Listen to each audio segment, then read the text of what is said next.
The Federal High Court, sitting in Abuja, has been asked to sack the recently appointed sole administrator of Rivers State, Vice Admiral Ibokete Ibas, retired, while President Bola Tinubu was cited as the first defendant and the Attorney General of the Federation. Vice Admiral Ibas, retired, and Attorney General of the 36 states of the Federation were listed as second to 39 defendants in the suit lodged before the court this Tuesday. The suit, which was filed by an Abuja-based legal practitioner, John Mary Jidobi, is equally praying the court to set aside as void all actions and decisions of the third defendant in the name of sole administrator of Rivers State, same being unconstitutional, null, and of no constitutional force throughout the Federal Republic of Nigeria for all purposes. Jidobi further prayed the court to issue a perpetual order of injunction restraining President Tinubu either by himself, his officers, agents, privies, servants, or any other person acting under his command, whosoever named, from either removing, suspending, or otherwise tampering with the tenure of the governor and deputy governor of Rivers State.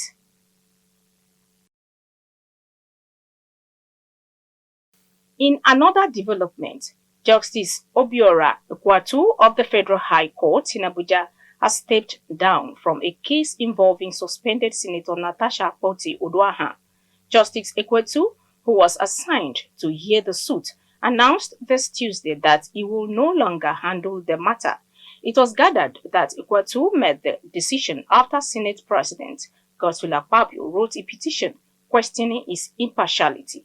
Although the case was scheduled for hearing, the judge ruled that he was stepping aside when the court clerk called it up. He said he will return the case file to the chief judge, who will assign it to another judge. Recall that Justice Ekwatu had on March 4th issued an interim order stopping the Senate Committee on Ethics, Privileges and Public Petitions from proceeding with disciplinary actions against Akpoti-Uduaghan, who was accused of violating Senate rules.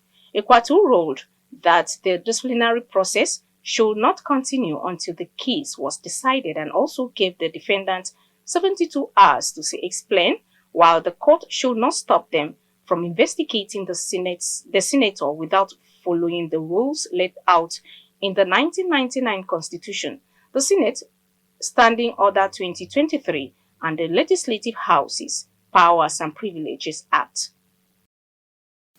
Presidential spokesman Bayo Onanuga has cautioned former Anambra State Governor and 2023 Labour Party presidential candidate Peter Obi to be mindful of his statement after the former governor claimed that democracy in Nigeria had collapsed. Obi, while speaking at the 60th birthday colloquium for former Deputy Speaker of the House of Representatives Emeka Iheniuha in Abuja on Monday, said the progress made since Nigeria's return to civilian rule in 1999 had been eroded. Reacting to the remarks, Onanuga, in a post on X, formerly known as Twitter, on Tuesday, dismissed Obi's claims as exaggerated and lacking in logical foundation, insisting that democracy in Nigeria has only grown stronger over the past 26 years. Onanuga further argued that if democracy had indeed collapsed, Obi would not have been able to express his views so freely at the colloquium. He further warned Obi against making statements that could mislead the public, urging him to exercise restraint and avoid what he described as playing to the gallery. A former special assistant on security to Governor Francis Nwefuru has been suspended by authorities at Alex Ekwueme University, Ebonyi State. Okemini, who was fired recently by the governor for gross misconduct, was suspended indefinitely by the university barely 6 days after matriculating as a political science student. His suspension letter, dated March 20th, circulated on social media, said his suspension is indefinite, pending the outcome of an investigation into cultism allegations against him. The FCT Police Command says it has intercepted 488 live AK-47 rounds and arrested a suspect linked to their shipment in Abuja.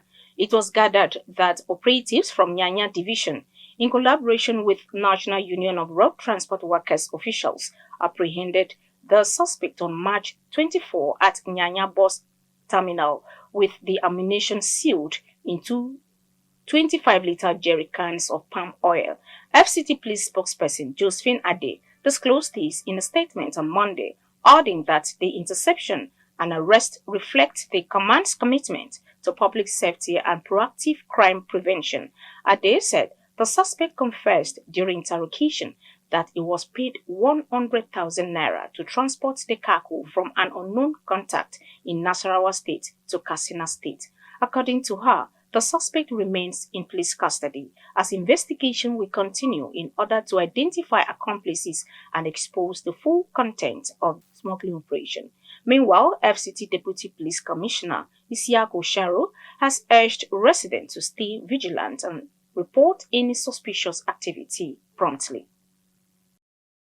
And that's the news. You can follow up on latest events and happenings around you via social media platforms on Facebook, Instagram, and YouTube at Clearview News Desk, or via handle on X, formerly known as Twitter, at Clearview Online.